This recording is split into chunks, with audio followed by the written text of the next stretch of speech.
This podcast is brought to you by Penji. Penji is a creative subscription service that gives you access to pre-vetted, agency-trained creatives from all over the world. From graphic design to illustrations to social media management and web development, it's all included for one monthly price. It's time to say goodbye to the hassle of searching for top-notch creative talent. With Penji, you get quality and consistency delivered right to your inbox every day. Carefully crafted for you by humans. So meet your new creative team today. Head over to penji.co for more and enter the coupon code located within the podcast show notes. Hello, everyone, and welcome to the Fully Managed Podcast. I'm your host, Shannon, and I'm joined here today with Michael Hamburger from Edgy. Thank you so much for joining me today. I really appreciate it. Looking forward to it. Glad to be here. Awesome. Thank you. So today we're going to start with a game per usual. I hope that this will be fun and exciting for you and hopefully a bit of a change from a normal marketing podcast in which you're just asked baseline questions. So this game is very catered to you, actually, because I found a little play on words. So it's called Easy or Edgy. So what I'm going to do is I'm going to give you a bunch of different strategies and or scenarios that you are going to determine whether they are easy or edgy. Easy would be something that's smart, simple, effective, and edgy is going to be something that's risky, maybe overly complicated, something that might be overly hyped that you probably wouldn't do. Does that sound good? Sounds great. Alrighty, let's start. Okay, so first one. Paying influencers with under 1,000 followers to promote something local. I'd say easy. All right, cool. All right. Easy. Rebranding your agency every 3 years to stay fresh. Edgy. No. That's fair. That's a little much. Removing all service pricing from your website to drive more traffic for calls. Easy. Yeah. Okay. Cold DMing potential clients daily on LinkedIn. Edgy. I'm gonna be nice and say edgy. I've got other terms for that too. Annoying. Yeah, I even get a good amount of LinkedIn. Yeah. Blocked. Marketing your agency with meme style content. Tried it. Not easy. Edgy. I think sometimes you can do it the right way, but I think a lot of people associate you with trendy and it doesn't really it doesn't go the way you want it to go most of the time. I have stories that could last for days on that one. Well, I love a good story. I have one more for you, and then you're welcome to share it. For sure. Running ads during the Super Bowl for brand awareness. Where am I running these ads? That would be during the Super Bowl. I guess on the Super Bowl. Yeah. Edgy. Unless your name is Bob Parsons, you're edgy. Yeah, unless you have an obscene amount of money to know the story of Bob Parsons, right? Bob Parsons, exactly. Founder of GoDaddy. Mm-hmm. The story, he was on his last $1 million and he did a Super Bowl ad to promote his new company called GoDaddy, and it paid off. It was him with a bunch of hot bikini type chicks, super edgy, not in the terms that we're talking here today, and it actually worked out really great for Bob.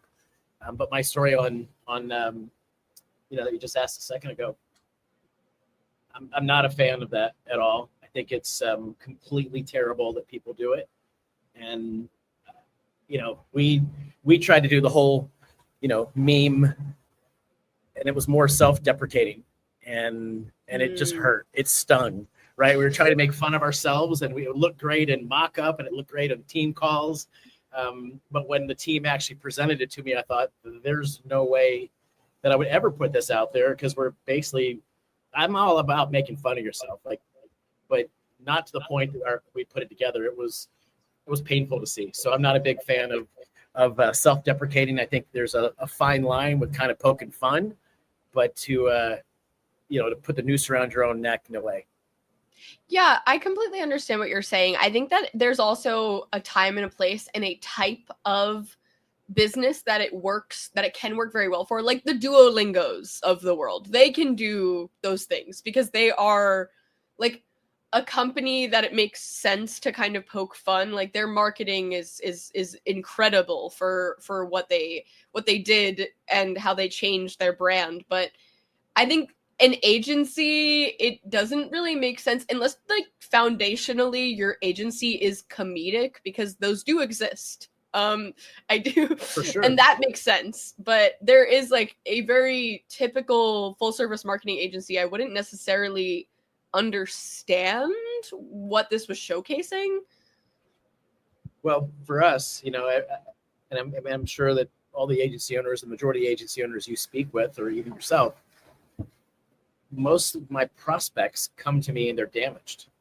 They've been overpromised, they've been underdelivered, and they have a very foul taste in their mouth when it comes to agency work, and equally so when they try to bring it in-house.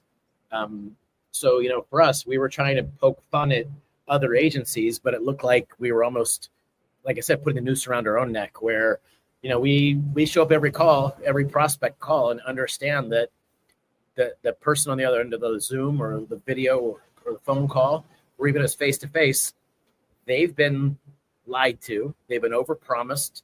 They've been underdelivered. Most agencies don't have KPIs or key performance indicators that hold them accountable to their customers, yet they expect their customers to be accountable to them. And so for us, it was a little too real. It was a little too raw. And we had to recognize, like, wait a second, instead of being the unagency, let's just continue to take our best step forward with absolute transparency, with equal accountability, and just delivering results. And when I started the agency back in 2017, everybody asked me, I shouldn't say everybody, it's rather broad, but a lot of people that were in the agency space asked me, Michael, what's your niche going to be? And without ever hesitating, I said, my results are my niche. Mm-hmm. I don't care who the product is. I don't care if they're in the medical space, the legal space, e-com, et cetera, et cetera. Once we had a formula and an equation that would work, we could take that and duplicate it in specific different niches. And so our niche at Easy has always been results. No, I appreciate that, because I think that you can really set yourself aside with how you actually deliver, rather than, niching down is a big talking point in the agency world. It comes up really very often in the podcast because a lot of people have different opinions on it, of whether they should or shouldn't and why. But I understand the setting yourself apart by just doing good by your clients. We have, as a similar kind of model, we are a design subscription service, and there are others like ours. And unfortunately, a lot of people come to us saying that they have really bad experiences with, and most of them are agencies that have really bad experiences with subscription services like that. And it's because, like, recently we found a competitor that doesn't, they say that they charge hourly, but they have no proof of what they're doing in that hour. Like, a client had asked and they had no evidence of what was happening within that time, or how they were proving that they were even working effectively throughout the time in which they were paying for. And it's just sad to see. And it sucks because it does put people are almost off-put by you because they've been burned by someone that they see as adjacent to you. And it is disheartening, but it's really good to feel like you're doing right by someone that was burned in the past, because then you kind of, give them hope that people do care. Just do what you say you're going to do and show up that way. Yeah. Yes. For us, we'll tell you where the stink bombs are. Just show up. Exactly. No, a lot of people do ask me questions about competitors that they've had experiences with. I'm like, I just hear complaints. I don't know. I'm not in charge of bad mouthing anyone. We can gossip all you want, but we'll just we'll help you out. I'll take it. Let me just share our philosophy is probably very similar, but a little bit different. We always say, look, we don't push anybody's tower over to make ours look bigger. We stand in our own presence. I tell people I'm the first point of just, if you're dissatisfied with anything, I've got broad enough shoulders or a thick enough neck I've got one, you got one choke or one neck to choke, right? One throat to choke, and that's me. So, if you want me to badmouth a competitor, I'm the wrong guy. Because all I'm going to do is just tell you what we do, how we do it differently than others, and what sets us apart. But as far as to point out other people or show their inadequacies or weaknesses, to me, that just shows a character flaw for the person that's doing the bad mouthing. And it just tells people, like, look, you're not a trustworthy person to work with. Because I don't care what anybody else. People say, who's your competition? I go, I don't know. I don't know. I'm my competition. Every morning when I wake up and look in the mirror, I'm my competition. My business partner thinks and acts the same way. We have a very athletic mindset, the way we approach things inside the agency world, which is, you wouldn't think of an agency as an athletic organism or an athletic team. Maybe it's the fact that I'm in my 50s, I still participate in combat sports, or that I've spent time in the Marine Corps. So just probably have a very different philosophy. My business partner, I'm very grateful for. He used to work for General Electric as an electrical engineer, worked in the finance department at times, reported to the late, great, I don't think he's passed away, but the former chairman of GE, Jack Welch. And so that's a different level of accountability when you're working with a Fortune 5 company and you're reporting to the guy who's actually in charge. So for us, it's always about, look, I don't care what the other people say. I don't care what the other people do. Here's what sets us apart. Here's why we're different. And here's where we're accountable to you as a customer. Right? Yeah, I truly believe that to be a good entrepreneur, you kind of have to be your own inspiration. You're not really, if you're constantly comparing yourself to others, then you're just going to end up being exactly like them. It's not really like you want to stand out because you have your own drive to be better and not to be better in spite of another business like yours. Right. It just doesn't make much sense. It's just kind of jealousy at that point, I guess. Yes. So you're just going to focus on yourself. So something that I was really curious about is, so you have easy marketing, so baseline, right? And then there's also easy medical marketing and legal marketing. So did you create these kind of offshoots because you noticed that there was a large volume for both of these? Or did you notice that maybe it was a niche that you were really good with, but you wanted to separate them? What was the strategy and thought process behind that? Great questions. Easy medical was an accident. All things just shared. So I started the agency in November of 17. I went on Facebook and I told the whole world that was following me, my friends, and said, hey, I just started the agency. And a buddy of mine, a guy named Russell Clark out of Franklin, Tennessee, reached out to me and said, Michael, I already spent my first quarter budget. I'm opening up a family medical practice in Franklin, Tennessee. I opened up on the 2nd of January, 2018. And my budget is X. Could you and I start talking about my second quarter budget and where I could invest that with you guys and grow my practice? And we just knocked the cover off the ball. And we learned very quickly, again, the same thing I shared earlier about being, the niche is results. We just took that and said, okay, we're going to just duplicate what we did on the bespoke side of Easy and do it in medical. But because medical clients typically are looking for people that specialize in medical, we had to put our best foot forward and put together basically a landing page or a story and built some infrastructure out there that really was speaking the language of our consumers. As Tony Robbins says, you meet your prospects where they are, not where you are. And so that was all that we were doing there with Easy Medical. And then it just took off like wildfire. We started working a lot in the stem cell, PRP, testosterone replacement therapy spaces, and then ended up working with some very, very high-level doctors, a cosmetic surgeon. She's actually is a cosmetic gynecologist. And again, not to cover off the ball for her. And then we just started taking that and rinse and repeat, rinse and repeat, rinse and repeat. And then we had another person, very similar, very organic, that came to us and said, could you do for me in the legal space? And we'd already done a bunch of stuff through my business partner's agency prior to us merging the two together. Because that's part of the story, Shannon, is that my business partner and I bumped into each other through the largest mortgage company in Arizona back in January of 2018. We knew each other. I actually tried to hire him in his agency when I was running a large company that I grew from 20 million a year to 190 million a year. And I was losing an outside external marketing team that was responsible for a big part of the company's growth and was also responsible for a big part of the company's, retraction, if you will. So, I happened to try to hire my partner at the time and his former business partner, but it just geographically didn't work. So again, we bump into each other through the mortgage company, and we went on a 6-month lunch. And so what I mean is we got together several times over 6 months talking about, what are you doing? What are you doing? He was very laser focused in Google, whether it was organic search, whether it was paid ads, as well as, very foundational, fundamental digital marketing. Whereas at the time, Easy was very focused on, we called it back then just Facebook ads. It wasn't Meta yet, but Facebook ads. We were using lots of funnels and chat bots and building that way. But I didn't say no to other disciplines, right? If somebody needed Google ads, I would farm that out to people. So when Ross and I bumped into each other, we started going on this lunch, just started talking to each other, like, what is it you're up to? How are you doing? And finally we thought, because back then you couldn't get Google and Facebook to play together. They were so different. It was like having the Rebels from the Star Wars series on one side and the Empire on the other. They were just opposed.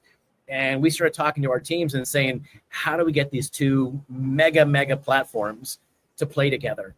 And we started learning how you could extract data out of one, download it into others. So you could take a lookalike audience, then put an intent-based audience over on the other side, and we could find them at different points of the funnel, top of funnel, middle funnel, bottom funnel.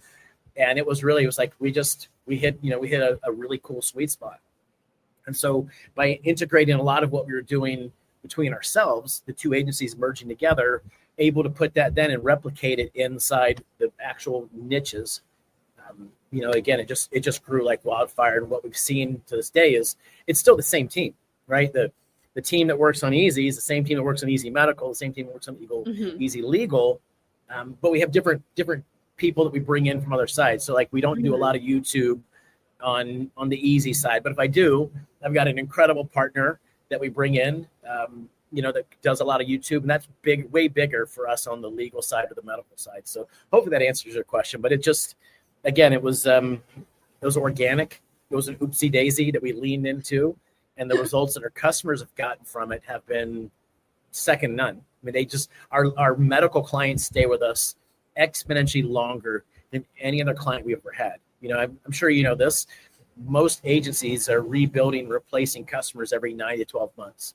And we're keeping medical clients 36 plus, 48 plus months, because when you get an agency that gets results for them, it's just, you're not going to cover off the ball again and again and again. And then the craziest thing happens. They start telling their friends. They're at dinner parties and they're saying, man, sounds like you really got something locked down. What are you doing? And it's like, oh, you got to talk to Ross and Michael over at Easy, the Easy guys, as they call it, the Easy boys, as they call us, right?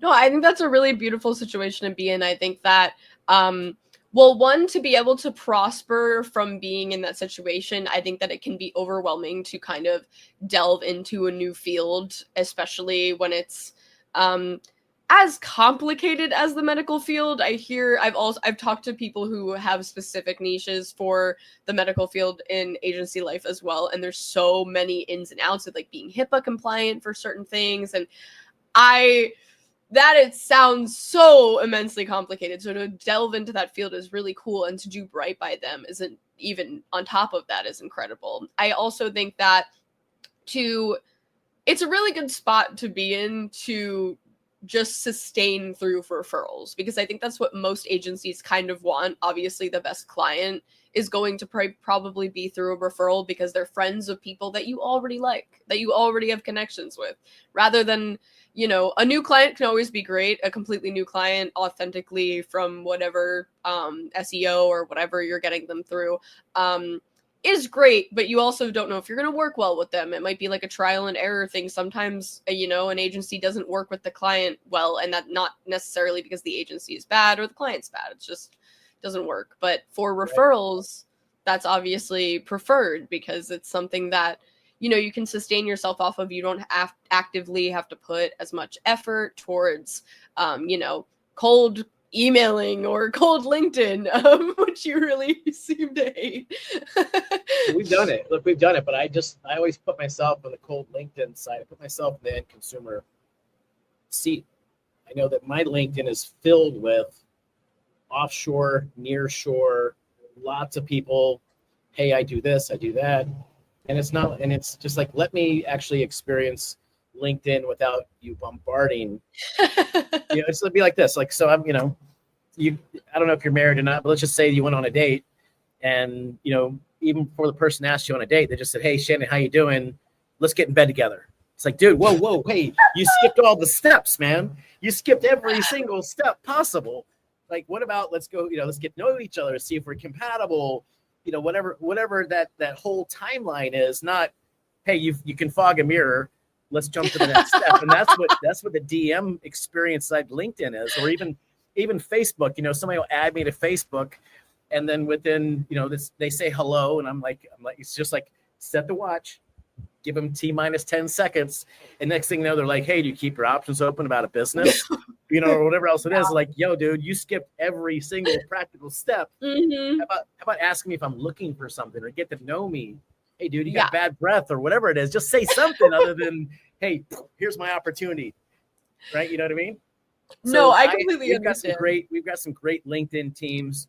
My LinkedIn, I think, is it's I've got, I don't know, tons of connections, and we've really found some great clients through LinkedIn outreach.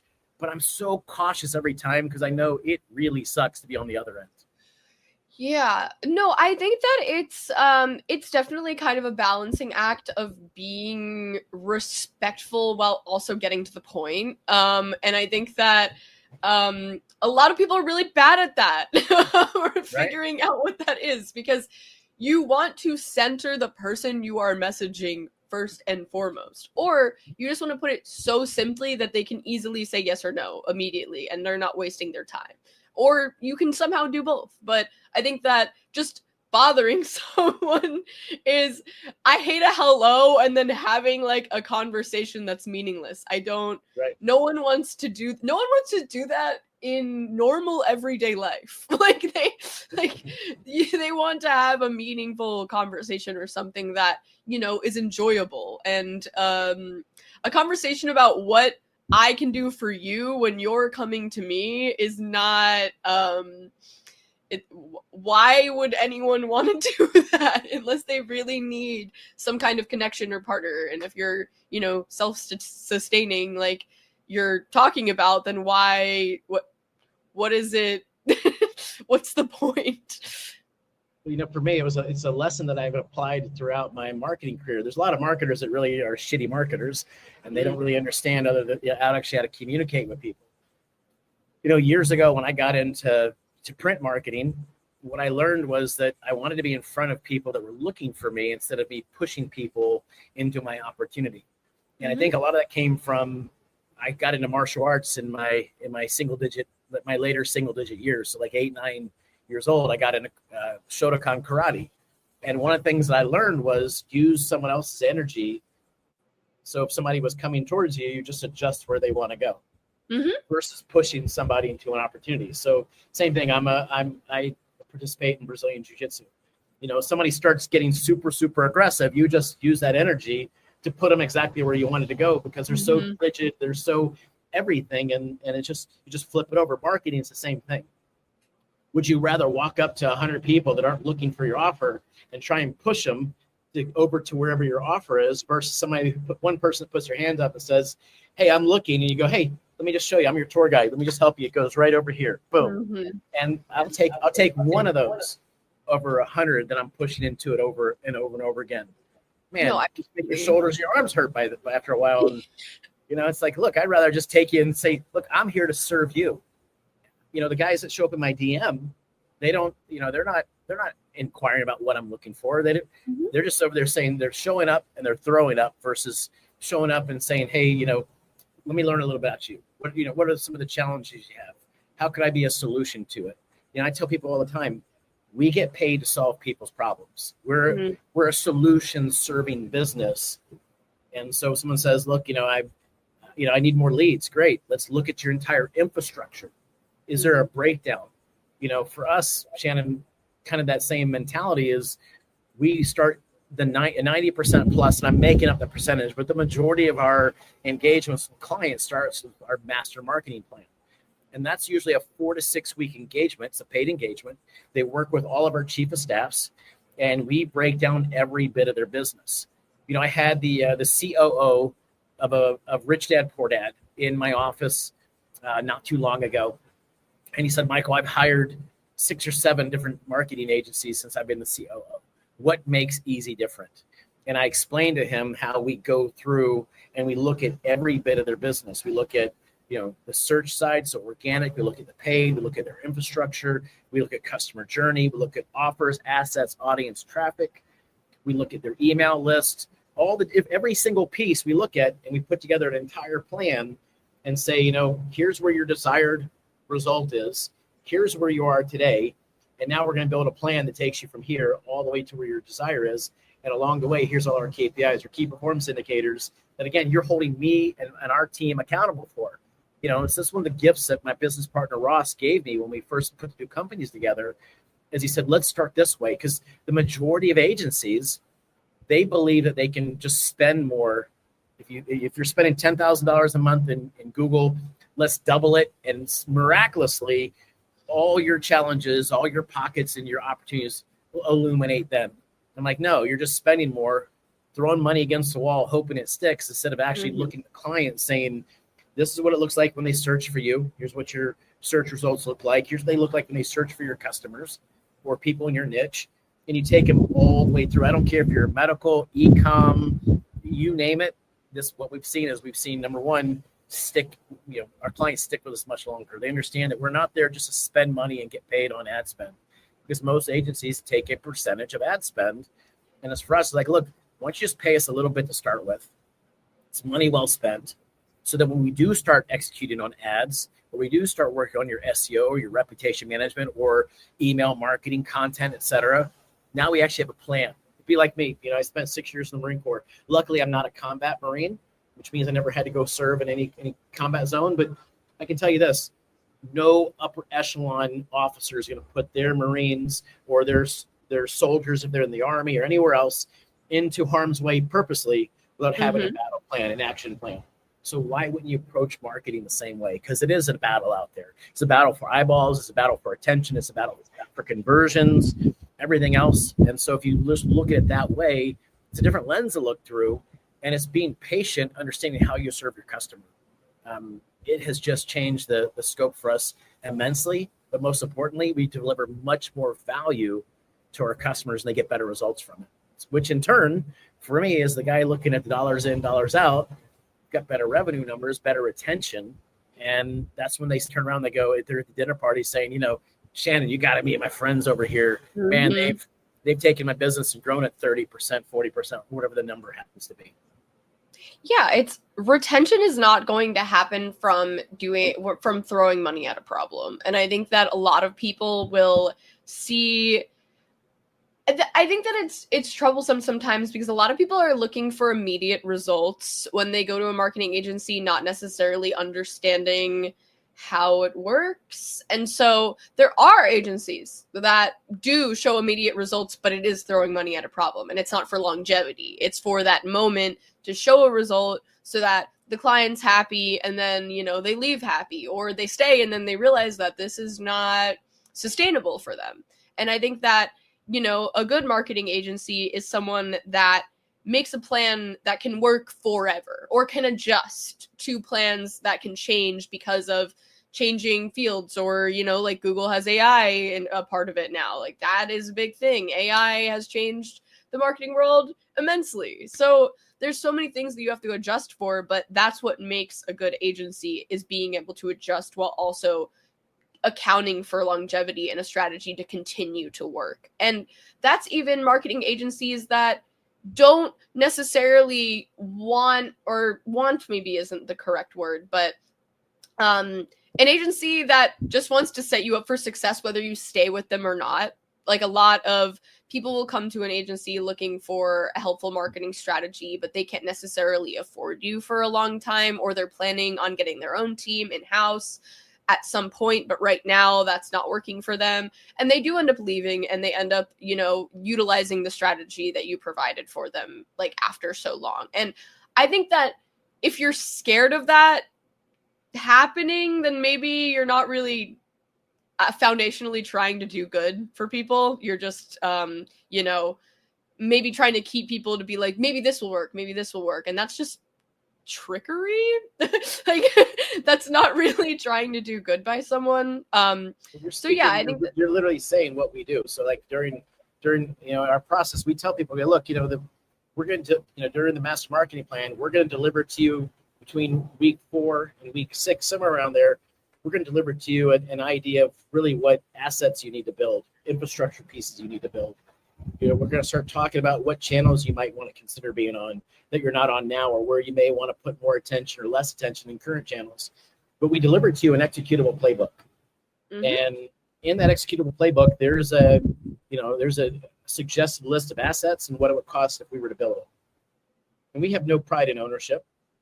You know, I'd say, look, you know, if you've got an internal team right now that can build this for less and you feel good about it, go for it. Yeah. I always do tell them one thing. I say, hey, remember, your current team could have done this. They already would have. Yeah.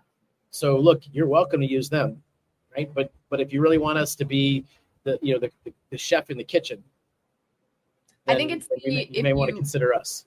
Yeah, I think it's like if you love something, set it free. If it comes back, you know, like kind of scenario of like, yeah, you can maybe implement this. And if you're able to do this after we've given you or provided you this strategy and you don't need us anymore, cool. I mean, like, good for you. But, you know, you went to us for a reason in the first place. So, you know, maybe you'll realize that maybe you can't execute this by yourself, or you need a much larger team to be able to execute this by yourself. And you come back because you're still, you know, there's no bad blood. You're happy that we helped you in the first place. And I think that's kind of, you know, that's a good scenario to be in. So it's I think this fear of like clients leaving is not something that if you're proud of your work, you should have. Because in those scenarios, you know, people will realize, you know, how hard you may have worked for the strategy, and that, you know, they can't do it by themselves. Or if they can, then again, you know, you're just happy that you have a happy client. Well, you know, for us, I look at it, I got really heavily involved in personal development, not professional development, personal development in 2003. And so I consider myself very lucky that at the right time in my life, early, you know, kind of early adulthood, that I really got obsessed and indoctrinated in personal and professional development. You know, my business partner was the same boat. He's invested a ton in his personal development. So a lot of it's a mindset, right? If you have a poverty conscious mindset or a scarcity mindset, you're going to be so scared of it, the client leaving. What now? I mean, that's $2,000 a month or $20,000 a month in lost revenue. Where if you have a prosperity mindset, we always tell people, look, we're not looking to displace your internal marketing team. We're looking to work alongside.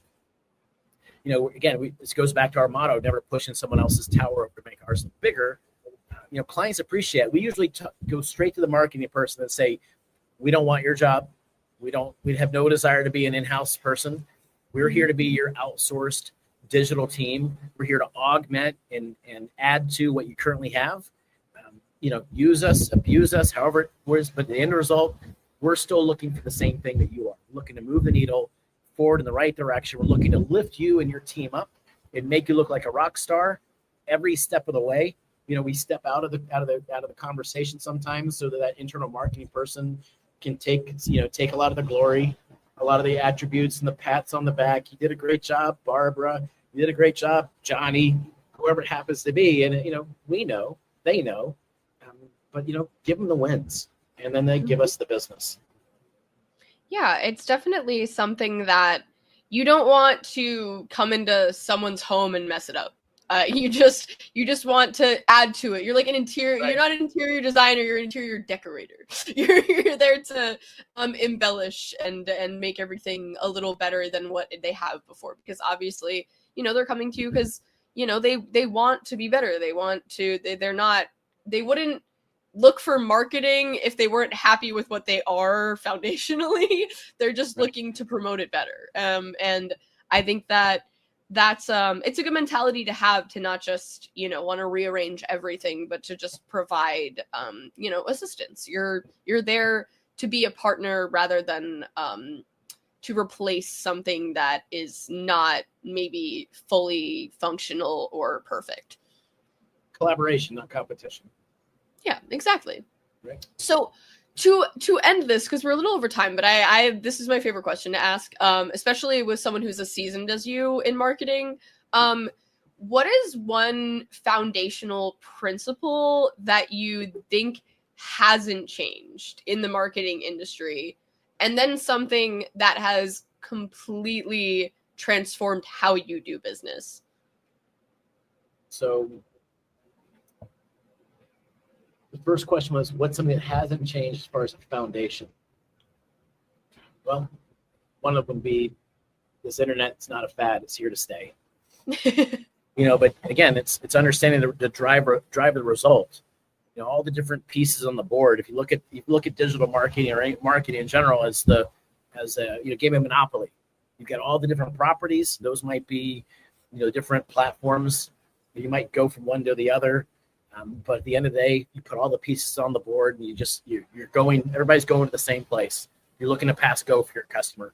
That's that conversion for them. Every time you pass go, you collect $200. Your client pays you. Something that has changed the game dramatically has been AI. And I'm in my early 50s. My business partner's in his early 50s as well. So we're dinosaurs in the space when it comes to digital marketing. But we have a lot of experience, and we're both very agile. So we made a decision early on, long before there was a ChatGPT, long before there was Gemini and Grok and all the different Claudes and everything that's out there right now. And then more coming online literally by the second, by the day. But we made a decision early on to lean into AI, because we really saw that it would be either lean into it, or we could get planted in the ground and be out of business relatively quickly. I'm 53, Shannon. I'm the last generation of what life was like before the internet. The last generation of what life was like before cell phones. I got my first cell phone my freshman year of college because my girlfriend already had one, and she got 4 tires, and they gave her a free cell phone. It was $2 a minute back then, by the way. So as cool as I looked walking on college campus, making a phone call was very expensive. I look at my kids, and I said to them, I go, look, I've got an 18 and 14-year-old. I said, you're like your mom and I. You're going to be the last generation. Remember what life was like before AI. Mm-hmm. And what we're seeing right now, if you think of like the timeline of the human race, human species, we just, in AI, they just made the wheel, literally just made the wheel, right? And that goes back to ancient caveman days. I believe fully that we will see an exponential growth happen faster through AI than anything we've ever seen in mankind. So it's already happening so quickly. It's changed how we do things. It doesn't change some of the way we do things, but man, oh man, boy, oh boy, it has changed so much. It's made it so that we can replace these massive teams with smaller teams. We still like to have the human element because, AI still isn't quite there. It goes through its own little issues, if you will. But it's you're either going to lean into it now, or you're going to pay the price literally right around the corner. I think that's an extremely ominous note to end on.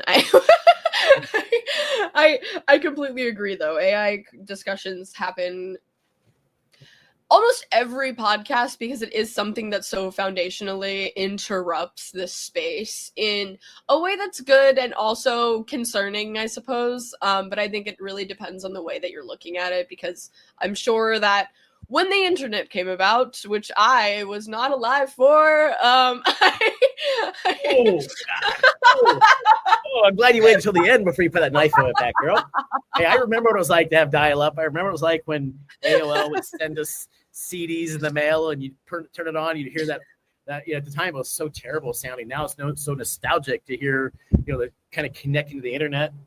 But man, I remember how just painful it was just to try to see things. Like I bought my kids, I know this.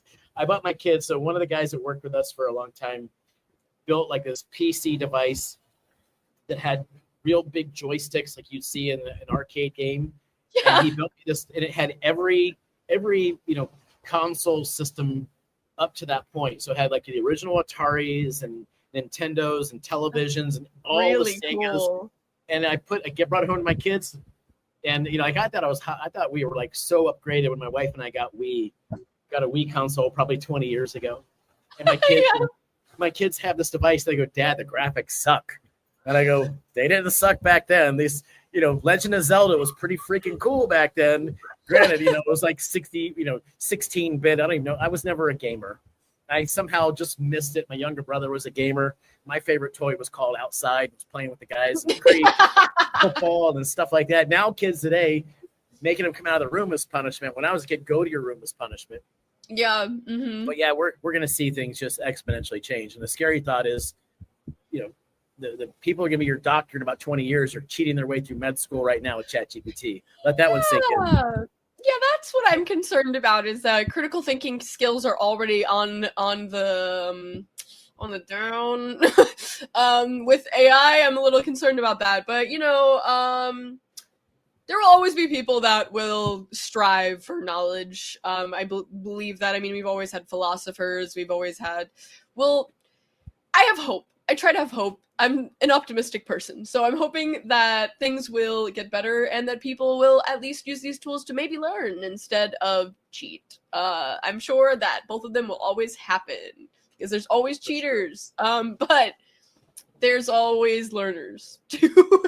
So the nice thing is we have the world literally in the palm of our hands. Everything you want to know about everything is right here. You just got to make sure you got the right sources. Mm-hmm. And yeah, maybe less arguments will happen. People can quickly look something up without I think debating is something that's really beneficial though for learning as well, but I digress. Well, thank you for making me think about these very concerning notes in our political and just climate in general. I appreciate you. This was a really fun podcast. I really learned a lot from you. I know that our audience will as well. So I really appreciate you joining me today. Thanks for having me out. It's been a pleasure. Thank you. And thank you everyone for listening. We'd be nothing without you. I hope that you enjoy this and that you get all the knowledge that I got too out of this as well. Thank you so much. Have a lovely day. You've been listening to Fully Managed, brought to you by Edgy. Check out the show notes to learn more about today's guest, and to learn more about Edgy, the human-first creative subscription service, head over to edgy.co. And by the way, if you're still listening, it would mean the absolute world to us if you were to share this podcast with a friend, and of course, subscribe.